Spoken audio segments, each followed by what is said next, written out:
झालेलं दिसतंय. नाही, पूर तर आता ओसरलेला आहे गोदावरीचा नाशिकमधला. काल तर खूप मोठा, म्हणजे रात्रीसुद्धा मी या ठिकाणी होतो, 11 वाजतासुद्धा मी या ठिकाणी उशिरापर्यंत होतो. पण त्यावेळेला काल परवा आपल्याला रेड अलर्ट दिलेला होता आणि त्यामुळे खूप पाऊस कॅचमेंट एरियामध्ये झाला आणि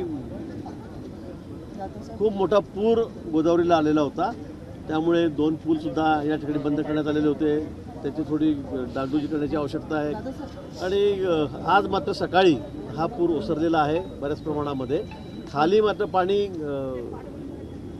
जोरात चाललेलं आहे. आजूबाजूच्या परिसरामध्ये सगळे नदी नाले अतिशय ओथंबून वाहत आहेत. शेतकऱ्यांचं मोठं नुकसान या ठिकाणी झालेलं आहे. काही घरांमध्ये पाणीसुद्धा गेलेलं आहे. प्रशासन आमचं 24/7 अलर्ट मोडवर आहे. आमच्या कमिशनर असतील, महापालिकेच्या कलेक्टर आहेत, प्रांत आहेत, सगळे अधिकारी, पोलीस प्रशासन आहे, लोकप्रतिनिधी आहेत, सगळे 24 तास अलर्ट मोडवर या ठिकाणी आहेत. आणि म्हणून कुठेही कोणाला इजा झाली नाही. कोणी जनावरांनासुद्धा यावेळेला कुठे इजा झाली नाही किंवा ते वाहून गेले नाहीत. कुठेही कोणी कॅज्युअल्टी झालेले नाही. अधिकाऱ्यांनी वेळोवेळी सगळ्यांना सूचना दिल्यात आणि त्याचं पालन सर्वांनी केलं गावकऱ्यांनी. त्यामुळे हा सगळा पुढचा अनर्थ या ठिकाणी टळलेला आहे. पण यावेळेला रेकॉर्डतोड पाऊस, मला वाटतं की 150 पावणे 200 मिलीमीटर पाऊस हा 12 तासात 18 तासामध्ये या ठिकाणी होतो आहे आणि त्याचा सगळा हा परिणाम आहे. ग्रामीण भागामध्ये मोठ्या प्रमाणात पाऊस आहे. इगतपुरी त्र्यंबकेश्वरमध्ये शेती पिकांचं मोठं नुकसान झालेलं आहे. आपल्याकडनं काही अधिकाऱ्यांशी चर्चा झाली, काही त्यांना आदेश करण्यात आले? मी गेल्या 15 दिवसात आपल्याला माहिती आहे, मी दौऱ्यावरच आहे. मी नांदेडला पहिल्यांदा पूर आला तेव्हा तिथे होतो, लातूरलाही होतो. मी मागच्या आठवड्यामध्ये सुद्धा बीड असेल, धाराशिव असेल, सोलापूर असेल, सगळ्याच ठिकाणी जवळपास संभाजीनगर, जालना, सगळ्याच ठिकाणी माझा दौरा या ठिकाणी होता. गेले 12-14 दिवस मी सतत फिरतो आहे. काल संध्याकाळी मी या ठिकाणी आलो, रात्री पुन्हा इथली पाहणी केली. पण ज्या ज्या ठिकाणी नुकसान झालेलं आहे, आणि नुकसान म्हणजे शब्दाच्या सांगण्याच्या पलीकडे आहे. म्हणजे नदीचे प्रवास बदलून गेले. 2-2, 3-3 किलोमीटरचे पात्र नद्यांचे होंगलेले आहेत. सगळ्या जमिनी खरडून वाहत आहेत. पिकं तर नष्ट झालेलीच आहे, पण जमिनीसुद्धा शेतकऱ्याच्या मोठ्या प्रमाणामध्ये खरडून वाहून गेलेल्या आहेत. मातीच तिथे राहिलेली नाही. 4-4, 5-5, 7-7 फूट माती सगळी वाहून गेलेली आहे. त्यामुळे मोठं संकट शेतकऱ्यांवर त्या ठिकाणी आलेलं आहे. पण आमचं प्रशासन कामाला लागलेलं आहे. रात्रंदिवस ते त्या ठिकाणी मेहनत घेत आहेत. ज्यांचं नुकसान झालेलं आहे त्यांचे पंचनामे, अजून सगळं पाणीच आहे. अजून पाणी शेतातून बाहेर निघालेलं नाही, पाणी वाहत आहे. मला वाटतं 1-2-3 दिवसामध्ये जसं आता पाण्याचा वेग कमी होईल, नंतर मग पंचनामे होतील. तशी ज्या ज्या ठिकाणी उघडी पाहिजे त्या ठिकाणी पंचनामे सुरूच आहेत. पण गावामध्ये जिथे पाणी शिरलेलं आहे त्या घरांचे पंचनामे झालेत. त्याचे पंचनामे, त्यांचा सगळा रिपोर्ट मुंबईला आल्यावर लगेच तात्काळ त्याच दिवशी आम्ही पैसे त्या ठिकाणी पाठवतो आहोत. त्यांनाही पैसे मिळत आहेत. त्याच्या जमिनी गेल्यात, त्यांनाही पैसे देतो. गुरंढोरं वाहून गेलेली आहेत, त्यांनासुद्धा आम्ही, त्यांच्या मालकांना आम्ही त्या ठिकाणी मदत करतो आहोत. ज्या ठिकाणी गावात पाणी शिरलेलं आहे त्या ठिकाणी त्या लोकांची राहण्याची व्यवस्था किंवा शिरणारे अशांना स्थलांतर आम्ही त्या ठिकाणी केलेलं आहे. त्याची राहण्याची, जेवणा खाण्याची व्यवस्था, झोपण्याची व्यवस्था सगळी शासनाच्या माध्यमातून त्या ठिकाणी चालू आहे. कुठेही शासन म्हणून आम्ही त्या ठिकाणी कमी पडणार नाही. माननीय मुख्यमंत्री महोदय देवेंद्रजी आहेत, शिंदेसाहेब आहेत, अजितदादा आहेत, सर्व मंत्रिमंडळ सगळं ग्राउंडर आहे. मुख्यमंत्र्यांचं अतिशय बारकाईने लक्ष या सगळ्या घटनेकडे त्या ठिकाणी आहे. भाऊ, जायकवाडीतून मोठ्या प्रमाणात पाण्याचा विसर्ग होतोय. पहिल्यांदाच एवढा विसर्ग आहे. पैठण असेल, अनेक ठिकाणी शहरात पाणी गेलं आहे. नागरिकांना अनेकांचे संसार उघड्यावरती आलेले आहेत. जायकवाडीमध्ये मी काल, आपण बघितलं असेल, मी दुपारी जायकवाडीला स्वतः धरणावरच त्या ठिकाणी गेलेलो होतो. त्यावेळेला 1,70,000 क्युसेसने पाणी सोडलेलं होतं. पण नंतर एवढा वाढला की तो जवळपास 3 लाखाच्या वर क्युसेसने पाणी आम्हाला सोडावं लागलं. म्हणजे रेकॉर्ड झालं. 3 लाख क्युसेसने ज्याकडून पाणी सोडणं म्हणजे एक रेकॉर्ड आहे.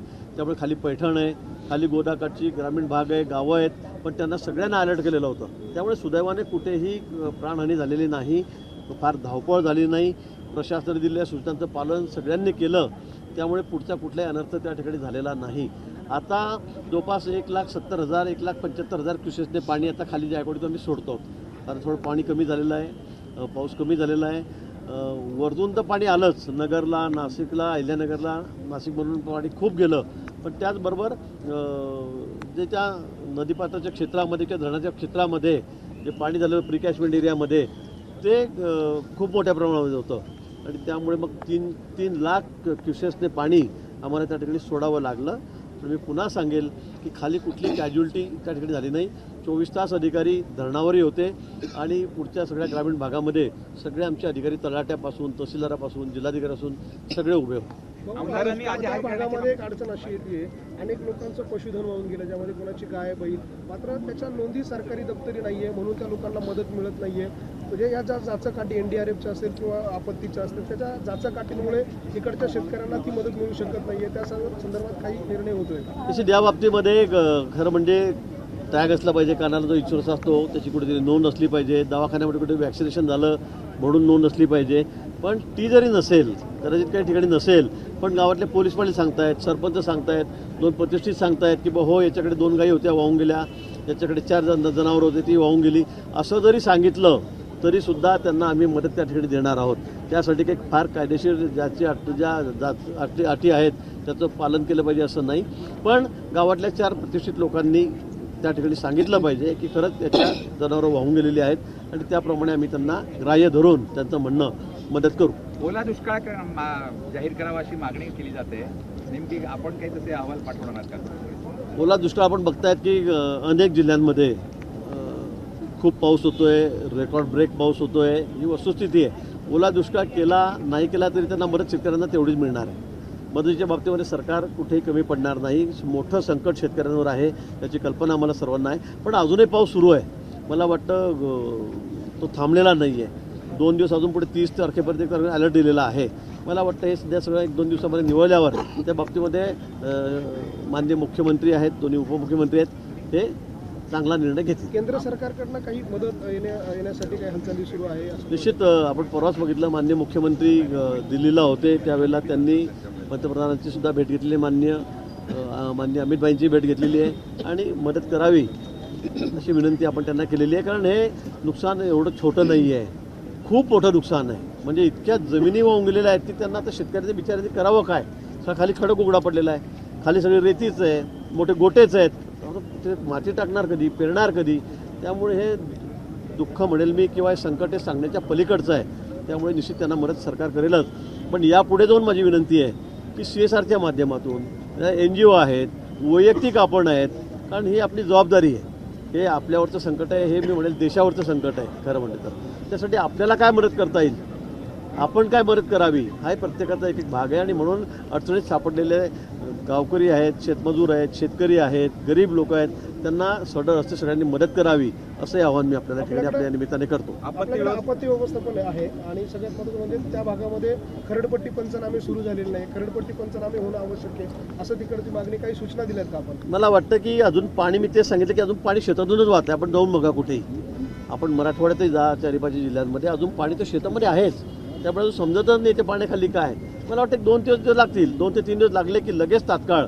आणि आमचे अधिकारीसुद्धा, कर्मचारीसुद्धा तलाट्यापासून सगळे आता लोकांना हलवण्यामध्ये, त्यांना त्याचं जेवण खावण त्याची व्यवस्था या व्यवस्थेत अडकलेल्या आहेत. कृषी अधिकारी आहेत, ते सुद्धा हेच काम करत आहेत. मला वाटतं पाणी एकदा सगळं निवळलं, पाणी कमी झालं, जमीन दिसायला लागली की त्यावेळेलाच त्याचे पंचनामे होतील. पण ते होताबरोबर 2-3 दिवसामध्ये आम्ही निश्चित तात्काळ त्याचे पंचनामे करू. पंचनामे त्याचा रिपोर्ट जिल्हाधिकाऱ्यांनी मुंबईला पाठवला की कुठे विलंब न लावता आम्ही त्यांना पैसे त्यांच्या खात्यामध्ये टाकू. उद्धव ठाकरे यांनी दसरा मेळावा रद्द करून सर्व पैसा पूरग्रस्तांना द्यावा अशी मागणी भाजपकडून आहे.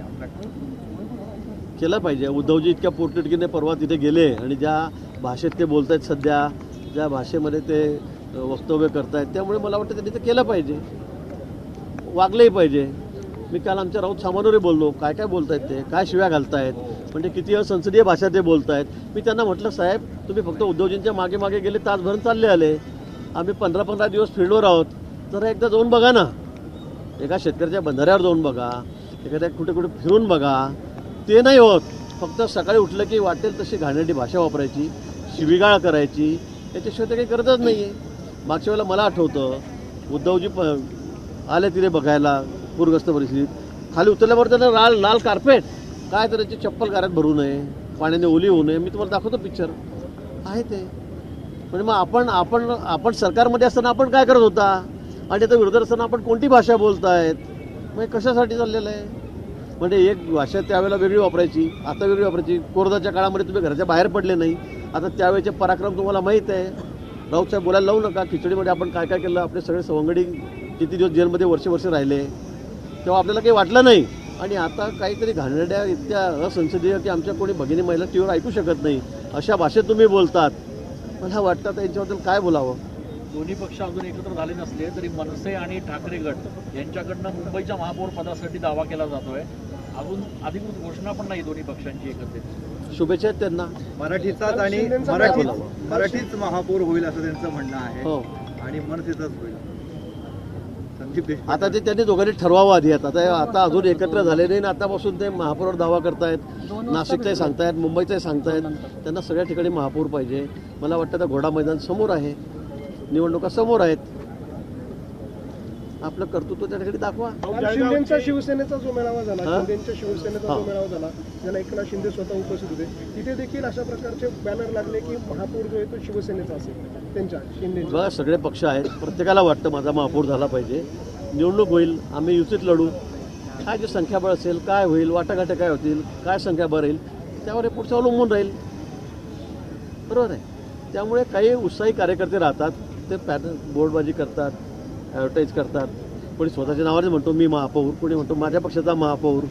जसं मागच्या वेळेला पंतप्रधान आमचे उद्धवजी होणार, राऊतांनी सांगितलं होतं, आपल्याला माहिती. त्यामुळे असे अतिउत्साही लोक भरपूर असतात.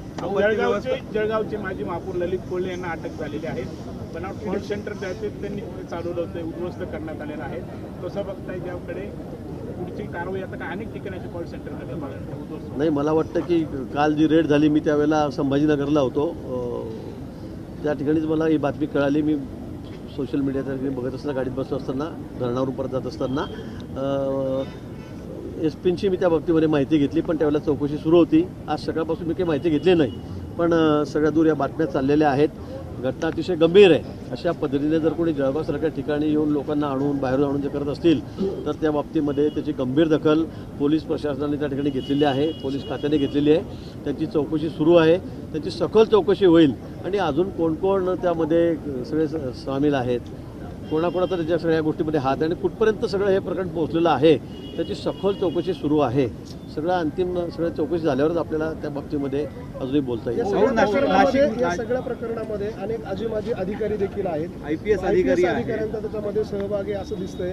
IS अधिकाऱ्यांचा सहभाग आहे आजी माझी असंही दिसतंय. नाशिकमध्ये देखील रेड पडली. नाशिक हे जे कॉल सेंटर आहे हे पूर्ण रॅकेट आहे भाऊ. नाशिकच्या इगतपुरीमध्ये देखील असंच उद्ध्वस्त झालेलं होतं. मागे मला ऐकलं. तर त्याच्यामध्ये 3 IPS अधिकाऱ्यांच्या संदर्भात CBIने गृह विभागाला अहवाल देखील पाठवलेला आहे. त्यांच्या संगनमताने, त्यांच्या आशीर्वादाने हे कॉल सेंटर सुरू आहेत अशी माहिती आहे. नाही, मला वाटतं असे जर काही असेल आणि तसा रिपोर्ट गेला असेल तर त्याच्यावर निश्चित कारवाई झाली पाहिजे. आता आपण सांगतात म्हणून मला फार यातली माहिती नव्हती. पण निश्चित मी माननीय मुख्यमंत्री महोदय, गृहमंत्री त्यांच्याशी बोलेल आणि या सगळ्या विषयाचा मी पाठपुरावा निश्चित करेल. माजी राष्ट्रपती प्रतिभाताई पाटील यांच्या कुटुंबाने जळगावमध्ये प्रेस घेतली परवा. त्यांनी म्हटलंय जयकुमार रावल आणि त्यांच्या कुटुंबियांनी आमची जमीन अडकली आहे, कोर्टाचा निकाल लागलाय, मात्र पुढे तरी काही कारवाई होत नाही. मला वाटतं कायदेशीर कारवाई त्यांनी त्या ठिकाणी करावी. जे असेल ते असेल. मागच्या वेळी मी काही ऐकलं होतं, पण तसं त्यांचा कौटुंबिक काहीतरी वाद आहे याच्या जमिनीमध्ये अशी मला माहिती होती. त्यामुळे अजून फार त्यातली माहिती मला नाही आहे. मी जयकुमारींना विचारेल. पण मला असं वाटतं की त्यांचा काहीतरी हा जमिनीमध्ये कौटुंबिक वाद चाललेला आहे, त्याचा हा विषय आहे. जुना वाद आहे त्यांचा. अहमदनगरमध्ये धर्मगुरूंचं विटंबना केली म्हणून आता दंगल उसळलेली आहे. पोलिसांनी लाठीचार्ज केलेला आहे. आपल्यापर्यंत काही माहिती आहे? नाही, मला तेच माहिती. आपण गोदाघाटाचा पाहणी केली. पुरातत्व विभागाचा हलगर्जीपणा दिसतोय. समोर दिसणारं स्वामीनारायणाचं म्हणजे 9 वर्ष झाले काम चालू, लोकांच्या तक्रारी आहे. इथे अनेक मंदिरे, त्याच्यावरती मोठ्या प्रमाणात झाडं उगली आहे. सगळी मंदिरं खराब झाली. काही सूचना आपण पुरातत्वला करणार आहे, कारण पुरातत्वचे अधिकारी इथल्या अधिकाऱ्यांना महत्त्व देत नाही किंवा त्यांचे आदेश मानत नाही. त्यामुळे खूप त्रास जो आहे तो नाशिककरांना त्याच्यामुळे होतो. नाही, अतिशय दिरंगाई किंवा दुर्लक्षपणा त्या ठिकाणी या विभागाचा या ठिकाणी चाललेला आहे. आता समोर मी मंदिरं आल्यावर बघतोय, मागच्या वेळी मी बघितलं की बाबा यांच्यावरची झाडं काढा, हे पुरातन खूप मोठे वास्तू आहेत, त्या जतन करायच्या आहेत. पण इथल्या झाडाला ते कोणाला हाते लावू देत नाही आणि ते वृक्ष उचलले त्या झाडाच्या मंदिरावरचे. इतके पुरातन मंदिरं आहेत. हा अमूल्य ठेवा आहे आपल्यासाठी आणि नाशिकसाठी. पण या ठिकाणी ते कोणाला हाते लावू देत नाही. महापालिकेला तिकडे लक्ष देऊ देत नाही. स्वतःसुद्धा एक रोपटंसुद्धा त्या ठिकाणी उपटत नाही. त्यामुळे सगळ्यात हे मंदिरं खिळखिळे होत चाललेले आहे. सगळे ते मुळे, सगळे पिंपळ आहे, वड आहे, हे अगदी मोठे त्याचे वृक्ष होत चाललेले आहेत. आणि म्हणून मला वाटतं की अक्षम्य दुर्लक्ष ते या ठिकाणी करतायत. मी त्यांना आज बोलवलेलं आहे. मी त्यांना आता काय सांगायचं ते मी त्यांच्याशी बोलेन. आता इथे की फार त्या बाबतीमध्ये मी बोलत नाही. पण त्यांना ताकीद देण्याचीच गरज आहे मला असं वाटतं. 9-9 वर्ष एका मंदिराचं काम चाललेलं आहे. म्हणजे हे आहे कुठलं विभाग, मला ह्याही समजत नाही. आणि करता काय आहेत आणि म्हणून आज निश्चित त्यांना मी किंवा आम्ही मुख्यमंत्री महोदयाकडे त्यांना एकदा बोलवून निश्चित त्या संदर्भामध्ये बैठक घेऊन त्यांना काय ते योग्य सूचना आम्ही देऊ. शहरातल्या खड्ड्यांसंदर्भात आपण मागे सांगितलं होतं, या संदर्भात आपण आढावा घेणार आहात का? नेमकी पुढची काय प्रोसिजर असणार आहे? नाही, खड्डे बुजायचं काम चाललेलं होतं, अतिशय वेगात चाललेलं होतं, आपणही बघितलं. पण पुन्हा मी गेलो आणि दुसऱ्या दिवसावर इतका पाऊस चाललेला आहे की त्या पावसामध्ये खड्डे बुजले की ते परत 8 दिवसामध्ये जसे तसेच होतील. आमच्या सगळ्या टीम तयार आहेत, आमचे अधिकारी तयार आहेत. परत 25-30% ठिकाणी आम्ही ते खड्डे बुजवलेले आहेत. पण आतापर्यंत खरं म्हणजे पाऊस नसता 5-6 दिवसात पूर्ण झाले असते. मी अजूनही आपल्याला सांगेल की अजून 1-2 दिवस पावसाचा अलर्ट आहे. तो पाऊस गेला की आम्ही 4-5 दिवसामध्येच अगदी वॉर लेवलवर हे सगळे खड्डे बुजवणार आहोत. आणि त्याचबरोबर आता आम्ही नवीन टेंडर काढून हे रस्ते सिमेंटचे सुद्धा आम्ही व्हाईट टॉपिंग जे आहेत ते आपण घेतलेले आहेत, ते सुद्धा आपण पूर्ण करू. वस्त्रांतरगृह पाडू नये असं पुरोहित संघाचं म्हणणं आहे. प्रशासन कारवाई करायला सुरुवात केलेली आहे. काय होणार आहे पुढे? वस्त्रांतरगृहाच्या बाबतीमध्ये मागच्या 12 वर्षापूर्वी सुद्धा मी कुंभमेळा मंत्री होतो, त्यावेळेला अनेक वेळा त्या विषयावर चर्चा झाली, मिटिंग झाल्यात. त्यावेळेला आम्ही सांगितलं की बाबा हे काढणं आवश्यक आहे. कारण यावेळेला गर्दी आपण जर बघितली तर ही गेल्या वेळेपेक्षा मला वाटतं सहज 3 पट तरी होईल. खूप मोठी गर्दी यावेळेला राहील आणि इथे आमच्या रामकुंडावर एवढी गर्दी आपण ती ऑब्झर्व करू शकत नाही. जागा आमच्याकडे कमी आहे, त्यामुळे ते काढणं अपरिहार्य आहे. वस्त्रांतरगृहाला आम्ही मागच्या बाजूला जागा देऊ, त्याची काही ॲडजस्टमेंट निश्चित करू, त्याची व्यवस्था करू. पण आता ज्या ठिकाणी अगदी काठावरच ते वस्त्रांतरगृह आहे आणि मोठी जागा त्यांनी अडकवलेली आहे, त्यामुळे ते काढणं हे अतिशय आवश्यक आहे. पण ते महापालिकेनेच 1992-93च्या कुंभमेळ्याआधी महापालिकेनेच उभारलेलं होतं. उभारण्याचा खर्च, पुन्हा पाडण्याचा खर्च, म्हणजे नियोजन नाही. आता मला वाटतं 35 वर्ष झाली त्या इमारतीला, 35 वर्ष झालेली आहेत. आणि त्या कुंभामध्ये या कुंभामध्ये खूप मोठा फरक आहे. आता प्रयागराजला तुम्ही बघितलं केवढी मोठी गर्दी, असं कधी अपेक्षित होतं का? कोट्यावधीच्या संख्येमध्ये गर्दी त्या ठिकाणी येते. आपल्याकडे सुद्धा गेल्या वेळीपेक्षा निश्चित 3 पट 4 पट गर्दी या ठिकाणी राहील. आता मला वाटतं लोकसंख्या वाढते आहे, लोकांचा धार्मिक त्याच्याकडे बघण्याचा दृष्टिकोन बदलला आहे, ओढा वाढलेला आहे. त्यामुळे काही गोष्टी आपल्याला कराव्या लागतील. आता आपण उज्जैनला जा, हरिद्वारला जा, तुम्ही वाराणसीला जा, सगळ्या ठिकाणी बघा, अयोध्येला जा, शेवटी अतिक्रमण काढलेली आहेत.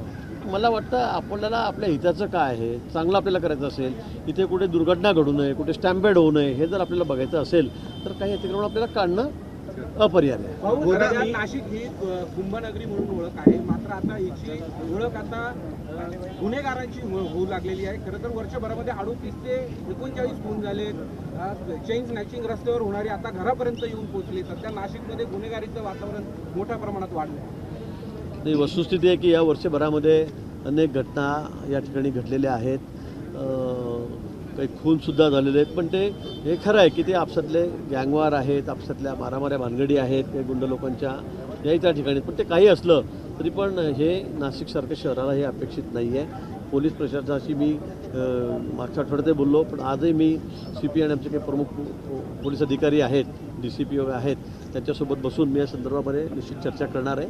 आणि कडक कारवाई या सगळ्या गँगवार आहेत, गँग आहेत, गुंड आहेत, हे सगळे जे काय असतील त्यांच्यावर आम्ही या ठिकाणी करणार आहोत. निश्चित कुंभमेळा समोर आहे आपल्याला, त्यामुळे किंवा तो असला नसला तरी नाशिक शहराची ओळख अशी नाही आहे. याचं एक विशेष महत्त्व आहे. नाशिक शहराचं एक वेगळं वैशिष्ट्य त्या शहराचं आहे आणि त्या शहरामध्ये अशा घटना घडणं हे काही फार योग्य नाही आहे. निश्चित त्याची गंभीर दखल आम्ही या ठिकाणी घेतलेली आहे. रामकुंडातलं काँक्रिटीकरण काढावं अशी मागणी पुन्हा एकदा होते. बघू आता ते जसं तज्ज्ञ मंडळी आहेत त्यांना आपण त्यांचं काय मत आहे काय ते विचारात घेऊ. कारण मागच्या वेळीसुद्धा तेच झालं. अर्धे लोक म्हणायचे नाही काढा, अर्धे लोक म्हणायचे करा. कोणी म्हणतं घाण होते, कोणी म्हणतं खालचे ते झरे येत नाही. मला वाटतं संबंधित सर्व डिपार्टमेंटशी आम्ही चर्चा करून या बाबतीत लवकर निर्णय घेऊ. स्मार्ट सिटी कंपनीवर कारवाई करण्याची मागणी येते आहे. अनेक कामं स्मार्ट सिटीने या गोदाकाठावर केले. सगळे कामं जे आहे ते वाहून गेले पुराच्या पाण्यामध्ये. मी जर बघितलं तर शोभेसाठी त्यांनी रॉड लावून. ABP माझा, उघडा डोळे बघा नीट.